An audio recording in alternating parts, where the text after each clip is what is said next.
Hey Hebrew fans, this is Todd, and today I am going to open up a cool new Hot Wheels thing of He-Man and the Wind Raider and Skeletor and the Land Shark. You're like, wait, didn't you already do a video like this? I did something similar to it, where I talked about the world's smallest action figures, and how they fit with the Hot Wheels toys.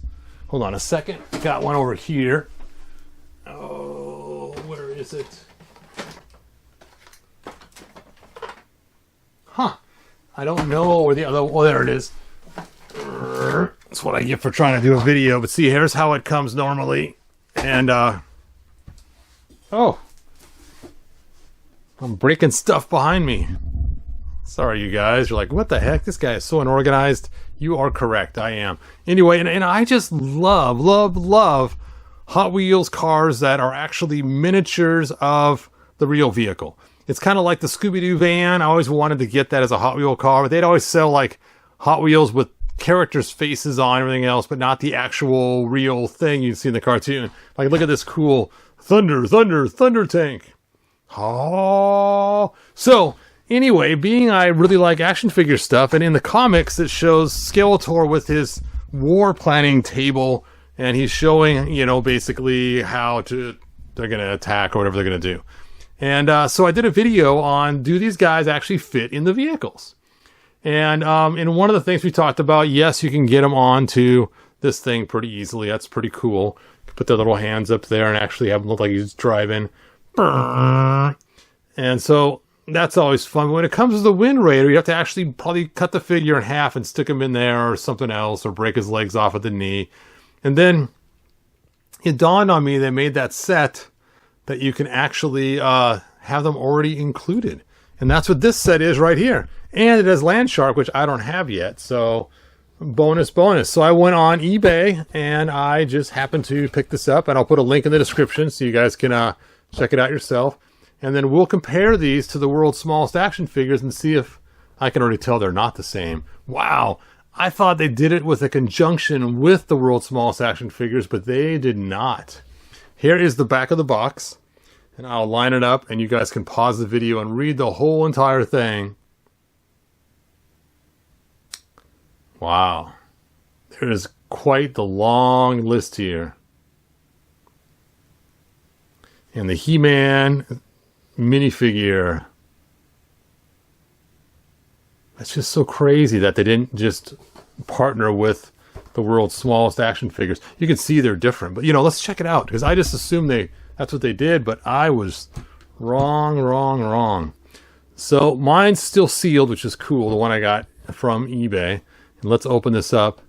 Now, I have contemplated about making more of He-Man figures in this scale by taking different figures like my top 11 and just scanning them and shrinking them down to that small size.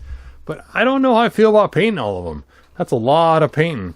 I might just leave them the way they are, unpainted, and just print them in like gray or white or something. All right, let's pull these out. I know I'm probably killing people that are minting card collectors, because obviously someday it's going to be worth a ton for a number of reasons. One, it's He-Man. Two, it's Hot Wheels. And we know Hot Wheels go for a lot in the future, and He-Man goes for a lot sometimes in the future. Look at that. That's kind of a fun little background piece. Yeah, I like that. All right, so there is He-Man. Let me zoom this up because I know it's getting really blurry. There we go. And his arms are not articulated. Nope. No articulation at all. And he's not removable from the seat. So he is stuck in there. He's stuck. Here's the one we got originally. And it looks to be the exact same mold as the first one we got. It's just they added a He-Man in the seat, which is cool, because now that I have both, I could have this one when I don't want He-Man in it, and whoop, pull on this one, and now I got the He-Man one without having to destroy one of my figures. Now, one thing they did differently, if you look really close, you can see there's a cutout for his legs to fit down in the seat. See that little line around that cutout there? So they did have to alter the seat So I'm guessing this He-Man is the whole entire interior, not just plugged in there on top. I mean, because it's weird as his legs actually go deep down inside too. So I think they redid the whole bottom piece there of that seat, which includes He-Man built in it. But no articulation. I have to admit though, they did a really good job on that head. Let's take a look at the world's smallest action figure in comparison. There's the world's smallest action figure, and there's the He-Man one that came with Mattel. And I think the Mattel one looks so much better. And look at the paint apps on this one, and the paint apps on this one. Now, granted, this is not articulated, and the armor is built right into his body. You can see the lines there. Where this one, the armor is removable. I haven't done it yet. That's why it's so big and bulky and weird. But anyway, so I would not just want this because there's no weapons or anything else. So I'm glad I have the world's smallest action figure too, which really is not the world's smallest action figure. It's just what they're branded. But still, they're very comparable in size. This He-Man is a little bit bigger in comparison to the world's smallest action figure. But you can see it's, yeah, you can see the seams on here. The head is actually a different piece, and it breaks up right there in the back, across the shoulders, and in the front. There's a V shape there. So that head was a different piece they glued on. Interesting. And the arms are also different pieces, but again, even though there's a seam right here, they are not articulated. I am forcing them, probably more force than I should. I can't tell if the waist is articulated, but there's also a dividing point there on the waist. But I don't think it's supposed to be articulated. So they have spots they could have easily articulated it, but they chose to just glue them. And glue them together. But you know what? Who's going to actually articulate and play with this figure that much anyway? These are really loose, so it does keep flopping down. And the original one, when you got it, it was loose too. There we go. All right, let's move on. Moving on. Let me put this He-Man back up on his table there. That is so much fun. Look how cool that is. Oh, that's why I need more figures. See, I only have just the 3, well 4 counting Battle Cat. So I know they made others, but I don't need to get Orko. I don't care about Faker. I think they might have made an Anti-Eternia He-Man too.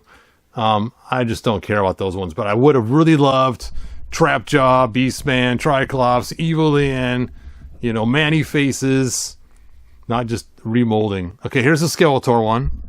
And this one is the Street Shark. Is that what it's called? No. Land Shark. Street Shark. Street Shark's a better name for it.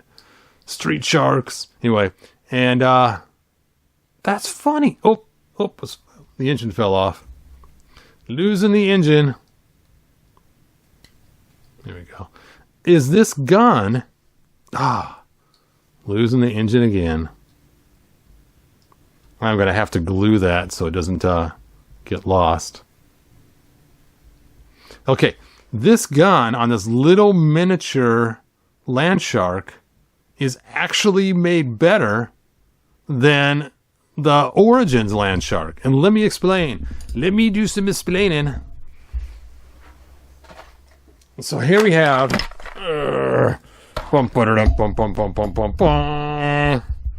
the big Land Shark. And look at this gun right here. Is they made it all cut out. And I hate when they do that. I hate it. And I always like when the parts are actually realistic on the inside a little bit instead of just being all hollow to save plastic. I mean, come on. It's just a tube. Why not just go all the way around? Come on, Mattel. Did you really save that much money not using that plastic on the inside? But on this little itty bitty one, they did go the full route and actually give it some interior on that gun, which is we should have had originally. All right, let's go ahead and put Skeletor into the big Land Shark. Get in there, man. Now, the one thing I'm not a fan of this Land Shark, as you can tell, is notice on the little toy, his hands are hanging on to those controls. But on the real one, his hands don't reach the controls very easily. In fact, once you put his hands on the controls, his back is no longer against the back of the seat anymore. He's now leaning forward in order to reach those controls. And that just drives me crazy. That he can't actually sit back and enjoy the ride in order to hang on to the controls.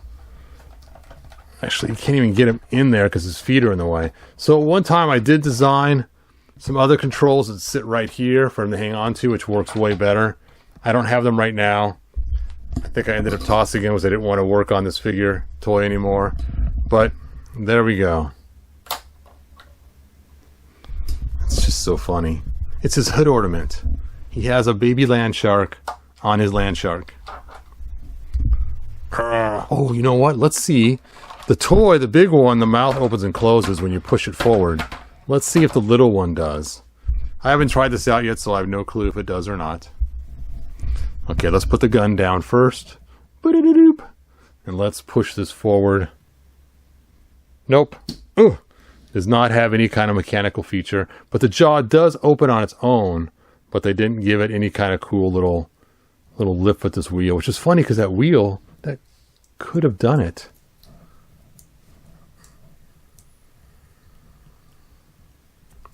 They could have done that so easily. That'd been a really fun little thing. Alright, so, as crazy as this sounds, this cheap little land shark with this cool little Skeletor in it has better features, except for the engine popping off the back, than the big one, in that he can hold the controls, and the guns are complete on the inside of them, which is something that I really like. Now, it is weird that these... What? That's weird. The guns aren't the same. This one has 2, and this side only has 1 barrel. You see that? Have 1 barrel, 2 barrels. Now, on the big giant toy, both sides are sporting the double barrel gun.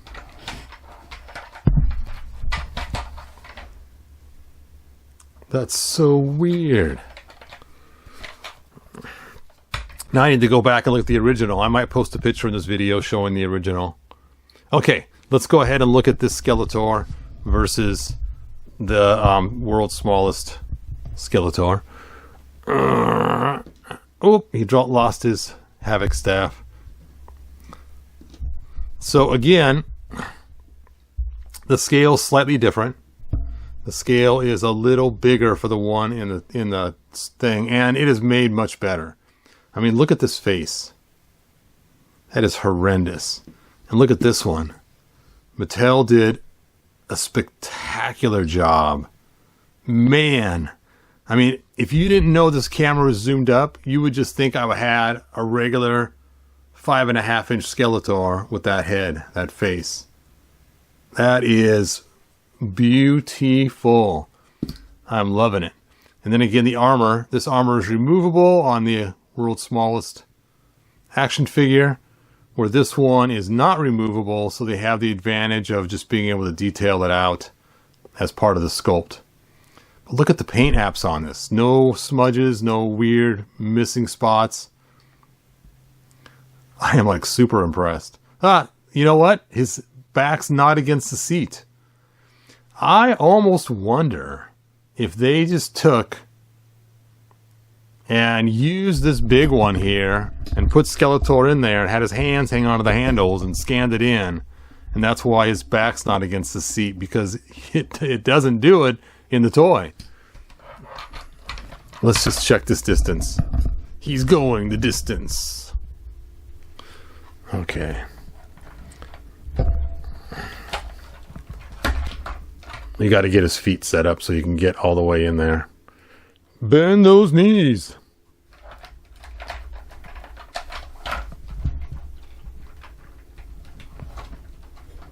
Okay. Hand it. Handle. Hand it, Skeletor.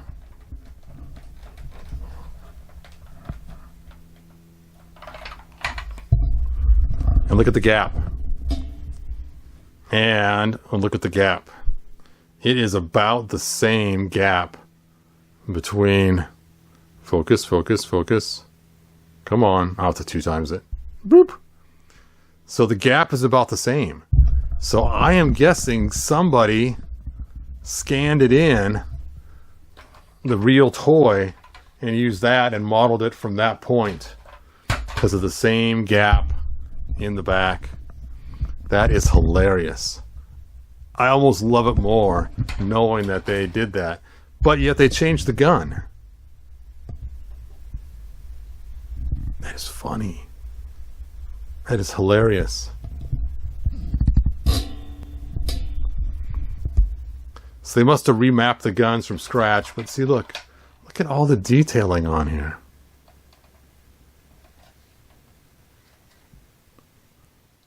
I mean, this has more details in the wheels than this one does. So it wasn't just a straight scan, it was a scan and fix.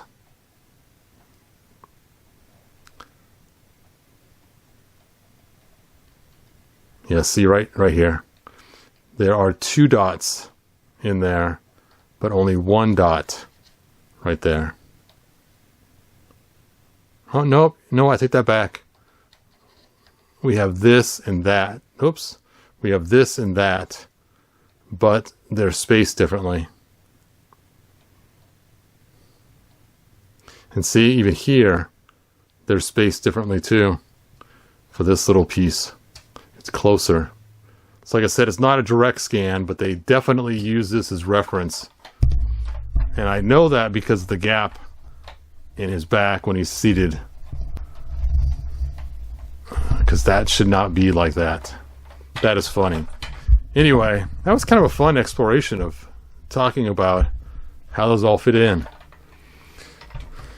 So now I have some new vehicles. Oops.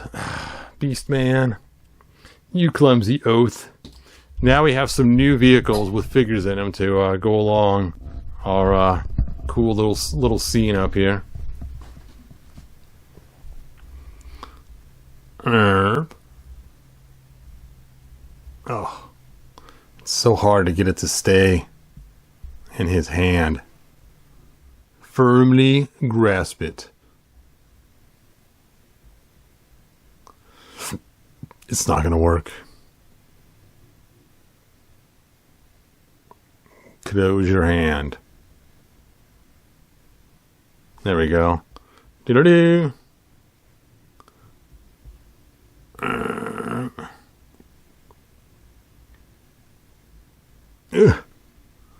So hard to get good help these days. Oh well. No Havoc Staff. And then let's put He-Man on the other one. Do. Zoop. Ho. Then we'll put Tila la la la la. Let's see if her legs spread far enough to fit on this. Now remember, these were not made for this, so she doesn't fit. And she does kind of fit.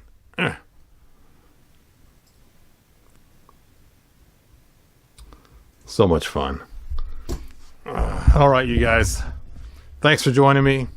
And like they say in the 1987 movie, good journey. Bye now. If you found enjoyment, like, subscribe, and ring the bell. Do it.